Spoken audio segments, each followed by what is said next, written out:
Hello guys, pag-usapan lang natin ang breaking news. Catherine Bernardo uling sumakay ng van. Nangyari ito guys, April 9 ng madaling araw. Catherine Bernardo totoong sumakay ng van sa parking lot ng BGC. Uli yan.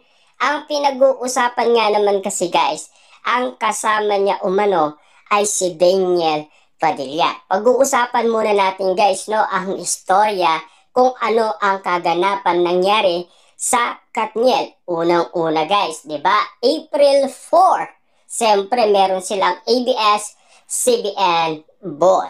Na alam naman natin guys, ang nangyari sa ABS-CBN Ball ay nagkasama pala sina Catherine Bernardo at Daniel Padilla. Siyempre guys, nag-date sila. Pag-asa na yun guys ni Daniel Padilla, 'di ba? Na alam naman natin, nasa Sky Bar sila at nagsasaya umano. Siyempre guys, pwede silang magkita umano dahil sa laki ng Sky Bar. Dahil alam naman natin guys, nagkaayos na sila. Siyempre guys, pag-uusapan din natin ang kaguluhan nangyari sa Solar Resort North Quezon City.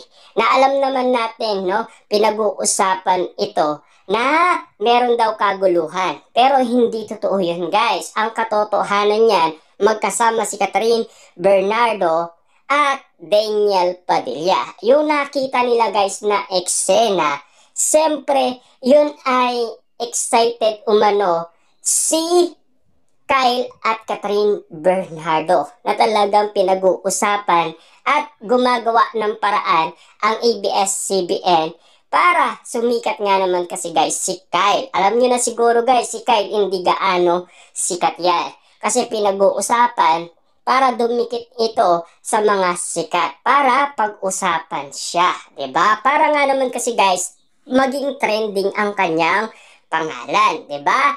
Pero ang naging ugat nito guys, siyempre, alam naman natin guys, April 7, merong umano guys, announcement na press con sa incognito na teleserye. Bago mangyari na si Catherine Bernardo ay spotted sumakay ng van ng madaling araw. At lalong-lalo na guys, napansin pala ni Catherine Bernardo yung kasunod niya na meron palang kumukuha ng litrato at video. Ang sinabi ni Catherine Bernardo, private lang daw. Kasi, kaya nga naman guys, nasilip natin ang picture.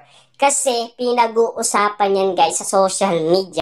Kaya nga naman guys, nalaman ng mga netizens at mga sausawerang kapitbahay ang tungkol umano sa pagsakay ng van ni Catherine Bernardo. Siyempre guys, April 9, eto na ang pagkakataon ng Katniel.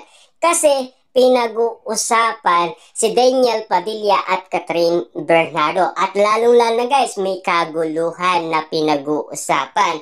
At alam naman natin kasi guys, busy sa kakaanap ng resibo at ebidensya ang lahat ng tao. Patungkol umano guys sa away ni Daniel Padilla at Kyle nang dahil umano kay Catherine Bernardo. Siyempre guys, kinabukasan aalis si Daniel Padilla at magbabakasyon. Siyempre, bago nga naman kasi guys magbakasyon si Daniel Padilla ay nakasama niya muna si Catherine Bernardo. Siyempre guys, alam nyo na siguro na si Daniel Padilla ay paikot-ikot sa nasabing subdivision at nakilala kaagad ang kanyang sasakyan.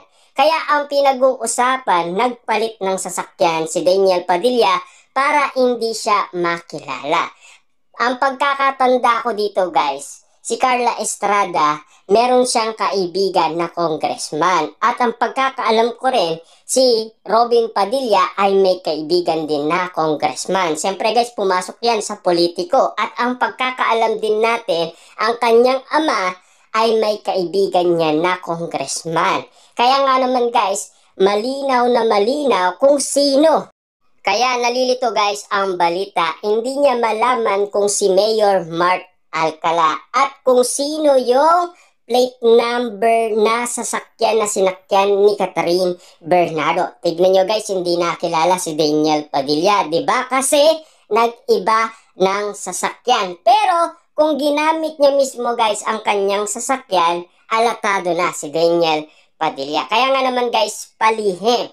At meron din guys pinag-uusapan na panunood ng Katniel sa condominium ni Catherine Bernardo. Kita nyo naman guys, nandati ang pumupunta umano sa condominium ay si Catherine Bernardo sa condominium ni Daniel Padilla sa BGC. Na ngayon naman guys, spotted, nanonood sila ng incognito ni Daniel Padilla. Kita nyo naman guys, no, grabe talaga ang pagmamahalan ng Katniel at hindi kaagad nalaman ng ibang tao yan. At lalong-lalo na guys, kahit na ang balita.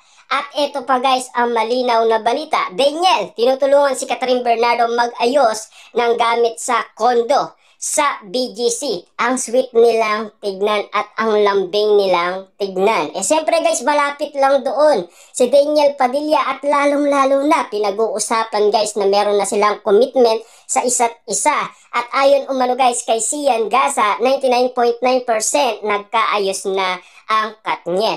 At eto guys ang pinag-uusapan sa kaganapan noon April 4. Katniel, nagkasama pala sa ABS-CBN Ball 2025. Ang cute nilang tignan. Ibig sabihin, hindi talaga guys totoo yung bali-balitang meron na kaaway si Daniel Padilla ay si Kai. Na alam naman natin guys, matalik magkaibigan si Daniel Padilla at Kai. Lalong-lalo na si Catherine Bernardo. At eto pa guys, ang chika na karagdagan ni Christy Permin. Ayon kasi guys kay Christy Permin, hindi daw bumababa si Daniel Padilla sa Baguio City kapag meron silang shooting. Ngayon pala ang sinasabi ni Christy Permin, meron daw itong pinagkakaabalahan kasi busy-busy ito sa panliligaw daw sa isang estudyante. Ngayon pala guys, si Catherine Bernardo yung nasa Baguio City.